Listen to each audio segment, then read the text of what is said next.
my theory so far, which usually every time I try to make theory about story, I'm utterly wrong. Only time I was right with something was Attack on Titan, which quick off topic. I was begging my best female friend for like a year to watch Attack on Titan.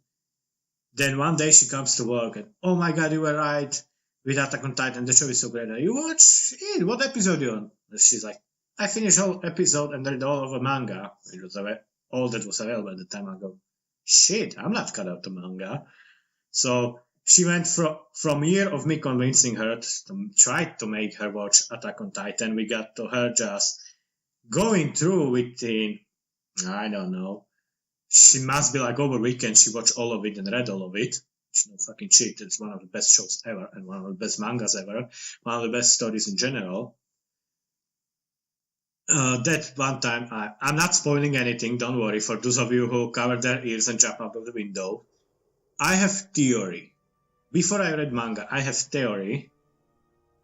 Then I read manga, and there were, and before that, I have that my theory is probably stupid, but it was fun idea. And then the girl who's ahead of me is telling me that the silly theory I had is basically what Attack on Titan turns out to be about. I still don't know what that means because she didn't tell me, but I have theory A, and then friends told, I told her that we are talking about, I have this theory, and she listens to it and goes, huh, makes sense. Then I stopped reading because I wanted to wait till more of it because I cannot read one chapter of manga in a month. I need to wait like a year and then cut up. So basically what I make fun of people who watch show exclusively, I did that with manga. I read manga, I watched the show, I read manga that was available, and then I stopped reading it for a year, and now I'm probably going to go back when I have time. So first time she reads it, was available, we were roughly on the same place. I tell her my theory. She goes, oh, that's interesting. 2 months later, got to me, are you caught up to manga? No. Why? She goes, that theory you had? You remember it? Vaguely. She repeats me my own theory. Oh yeah, I remember now. That was a silly idea. And then she goes, yeah, the silly idea you had, that's what Attack on Titan turns out to be about. So that one time in my life, I was 100% legit. And it seems to be like that for now. And weirded me out because I usually just down to enjoy the ride, but now I'm getting older, it's fun to guessing. So my guess, back to Dreamfall, is clearly, it's not even guess, Dream Machine is about to be launched into public in the same time as Azadi Tower in Arcadia is about to be launched. Or had Dream Machine in Modern World is about to be launched in the same time that Azadi Tower is about to be opened, grand opening. So it's not far to guess that those two are probably connected somehow. Plus, something is fucking up wire in a techno world. There was also something weird was happening in Arcadia, like mentioning that some weird shit is going on. And for some reason, Azadi is getting more nervous. We have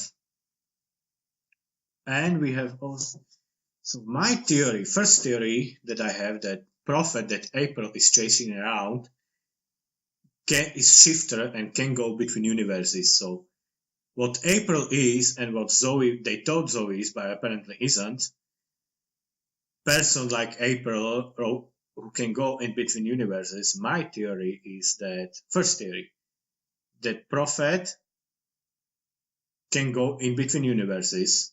Probably he's from our world. Probably he's from same world as April and Zoe.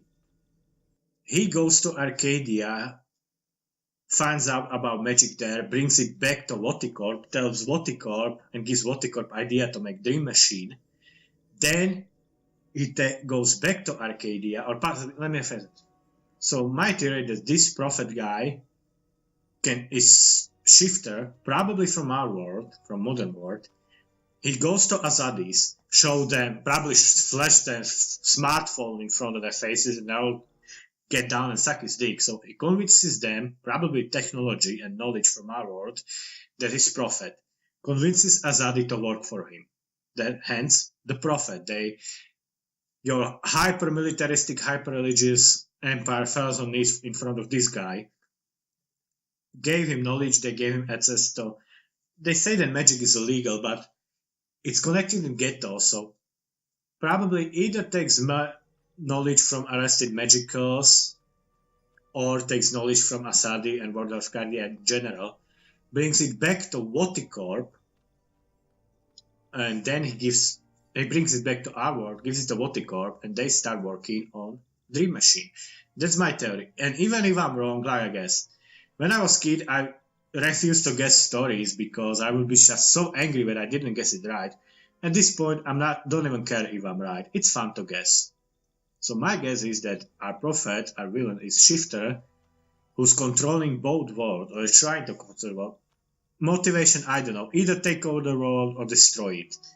He's clearly a bad guy. He's clearly an asshole. So his power in Techno World is Woticorp, which they probably trust him because he gave them idea for Dream Machine. His power in Arcadia is Azadi Empire, so which he controls by convincing them he's their prophet. You see what I mean? We have two worlds, two evil powers, Azadi Empire and Woticorps, and one person controlling them both. And then we have as I keep forgetting that in same way it drags me back to that very first gameplay session with the guy in Monastery, which I don't remember his name. Hold on a second. Yeah, Chapter 0, Prologue, whatever you call it, called Thickens, and you play as Brian Westhouse, guy in Monastery. He goes into weird dream world, which again, it's not the one that April ends up, it's not the one that Zoe goes to, whole different one. He meets some black guy, a black guy who lives there goes, what the fuck have you done? You ruined it all. And then this big tentacle cloud shows up and attacks them. My theories. So I'm pretty confident with the first part of theory, which I'm pretty confident in that Prophet is controlling bad guys in both worlds, Azadi and Woti, and using them, and he switches back and forth and giving knowledge one another. So basically, like I said, first part of theory, our villain, the Prophet, is Shifter, and he uses Woticorp and Azadi respectively to control each of their worlds. That part I'm really confident. Now that I'm really weird that who the fuck is Prophet? We know he's Shifter, so my first idea that he's Cloud itself, like he's some sort of dark power. Bullshit. Probably not. So that's possibility A. Possibility B, that he's a Brian Westhouse, and either he went crazy or decided to take over the world, or that darkness went into Brian Westhouse and Brian Westhouse became bad guy. That's possibility B. So either it's Prophet is just evil power, or B, that evil power came into Brian Westhouse and took over him, or C, which probably most sane one I can take up for, and most likely that much like Prophet fucked with both Azadi and Woticorp, Prophet also give Brian Westhouse information needed to go into parallel universe and start the whole thing. Like, it's like sort of that Prophet is sort of manipulating things into takeover, which did brings me to my third theory. Who is Prophet, and bring us to who is little girl who tells Zoe, keep telling Zoe to save April, girl from Dollhouse. And if, again, confident in first part of theory, Prophet is Shifter. Second part of theory, most likely second part C, that Prophet manipulated Brian Westhouse to start the whole thing. If you ever played Shin Megami Tensei, specifically Shin Megami Tensei Persona, just to give you the basis of the timeline of Shin Megami Tensei games, we would kill like hours worth of podcast. But important part of that, in Shin Megami Tensei post-apocalyptic RPG, in one of the timelines, hero kills a god like Judo-Christian god, and I'm pretty sure he kills Satan, reverse apocalypse, and creates a world, which is world of Persona. But since God and Satan don't exist, all the crazy, I'm going somewhere this, all the beings start warring, all the gods, all the ghosts, all the spirits, and out of those emerges two strong as one. Nyarlathotep, who believes that humans will destroy themselves, and Philomenon, who believes that humans will learn from their mistakes. And those two make a bet, may agree not to fight themselves openly, but make a bet and agree, good guy Philomenon and bad guy Nyarlathotep, basically make a bet over humanity, and each of them takes their champions and their heroes.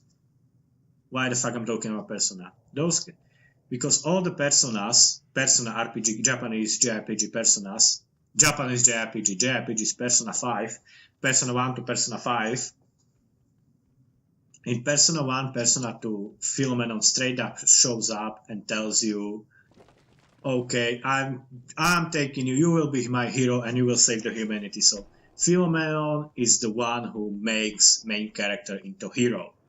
Nyarlathotep is the one who makes bad guys of Persona games into villains. And even those two are mentioned by name in Persona 3 onwards, you always have Velvet Room, you always have Igor, and it's straight up told to you in older games that Igor from all Persona games, he straight up works for Philomenon. And he's the one who gives power, and he gives power to heroes. So even if they're not mentioned by name, you have in Persona 3, 4, and 5, every time you see either blue flame, blue eyes, or blue butterfly, that's Philomenon. Like every time I pronounce it differently, that's Philomenon giving power to humans to protect themselves. And every time you see something yellow, usually yellow eyes, that's Nyarlathotep using worst parts of humanity against them. Meaning, Persona 3, main character awakens a superpower after he has vision of blue butterfly sitting on his finger. That's Philomenon. Persona 4, main character takes out, of course, blue card, crushes it in his hand, gets superpowers. Philomenon. Persona 5, haven't played it, but so when they're about to die, main character rips off his mask and is covered with blue flames.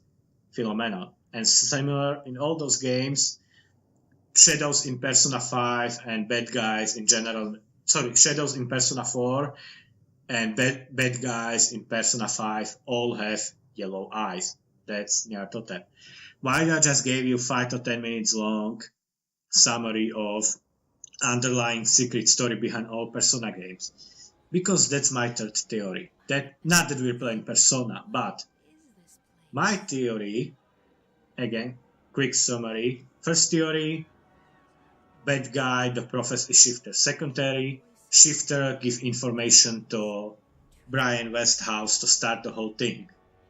Third theory, whatever prophet he is, prophet is evil or is controlled by evil power, and whoever girl from dollhouses talking to Zoe is good guy who's trying to save universe. Meaning, much like Nyarlathotep and Philomenon from Persona games, my theory is that here in Dreamfall,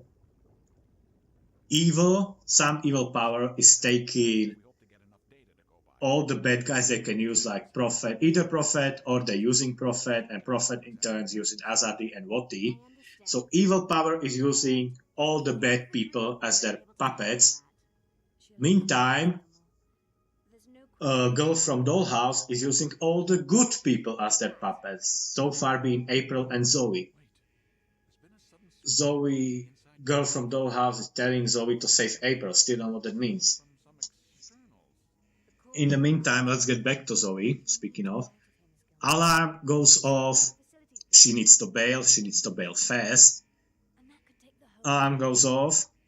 You know, if it's of her or just because of contamination, because we have info about contamination and lockdown, which my fear immediately is that they found out about worm contaminating Dreamfall machine, and now Dream machine will be fixed and won't be destroyed like Zoe hoped. Now, the scientist bail, Final Fantasy evil lady bail with her bodyguard. Now Zoe runs away. Now, they actually found not quite chase sequence, but she hides as SWAT comes in, like Wotti's personal SWAT, Space Marine. They miss her. It's really fun, like this cool Space Marines, and she just hides behind corner and go past her and don't look left. Like in any real life scenario, they would see her in periphery unless they have really bad helmets, which in each case, fuck you, Wotti Corp, you're using really bad helmets. So they miss her, they pass her. They continue. At this point, Zoe peeps out. She goes to elevators, same elevators that Wotti's personal SWAT or corporate SWAT shows up. So she just goes there, goes in the elevator. Again, call me musing, seems like she get away. Of course, television switch, it's a girl from Dollhouse. Save April Ryan, self April Ryan. At this point, Zoe goes, I fucking... She doesn't swear, but my slight paraphrasing is, I fucking tried to save her. She told me to fuck off. What am I supposed to do? Girl goes, you need to save April Ryan. So this part of story isn't over. So Zoe, she realizes she needs to go back to Arcadia and save April. And I like that, even as freaked out that she was original, first time she ignored it because she thought just some bullshit. Then she started freaking out because it keep happening. Now she's like, okay, weird things are happening, I cannot freak out. She just turns around, instead of freaking out or asking, what do you want from me? She just goes very calmly, tries to explain, girl from Dollhouse, I tried to talk to April, she doesn't need to be saved.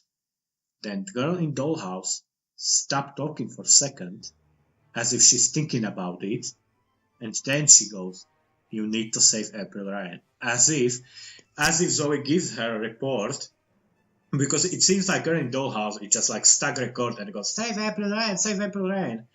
Maybe it's not that. Maybe it's just that most important thing she's saying. Either it's hard for her to communicate, or she cannot communicate well in human language, or whatever.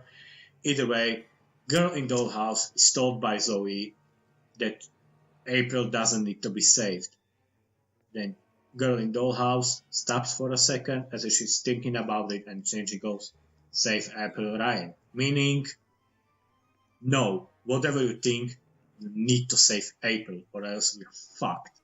Go back, save April. It seems like Zoe is thinking about the same direction and figure it out like that. So she goes, television turns off, doors to elevator turns off, and there are whole private army of Wotti Corp holding guns.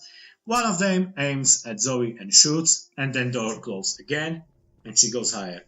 Which either is work of informant or girl from Dollhouse using her powers to save Zoe. Either way, she goes all the way up to the penthouse, which we are told that leader and guy who apparently had idea for Dream Machine leaves. And we go there, door opens, Zoe walks out, and we are in chapter Morpheus. And that's when we will resume our Let's Play, because shit is about to go down.